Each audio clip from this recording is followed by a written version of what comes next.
تخیل اور تصور کی کھڑکی سے جب میں ماضی میں جھانکتا ہوں تو سوچتا ہوں کہ آج کے دور میں اگر ڈاکٹر اقبال ہوتے تو کیا کہتے۔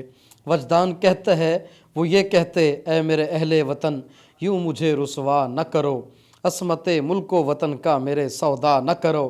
یہ میرا ملک میرے فکر و تخیل کا چمن، جس کی ہر ایک روش پر ہیں نئے سرو و سمن۔ اپنی خلقت میں انوکھے ہیں گلستاں ہوں کے بن، بہتے اقوام و ملل کے ہیں جہاں گنگ و جمن۔ اس کی مٹی میں میرا خون جگر شامل ہے، آشیانہ ہے یہی خاک میرے شاہیں کا، جام جمشید سے پیارے ہیں مجھے اس کے سفال۔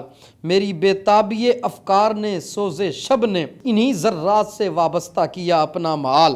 آج اسی خاک پہ ملت میری لاوارث ہے، اس کے دین اس کے بیاں اور زباں کی کوئی نہ حفاظت نہ سیانت نہ کوئی شکل جواب۔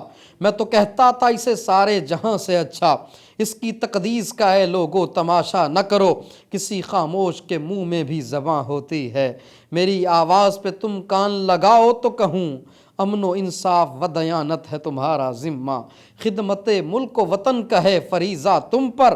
یاد رکھو کہ ہے ظلم اور ستم وہ طوفاں جو حکومت کے ستونوں کو گرا دیتا ہے، دست ظالم سے بہت اونچا بھی ایک ہاتھ ہے جو زیر دستوں کو زبردست بنا دیتا ہے۔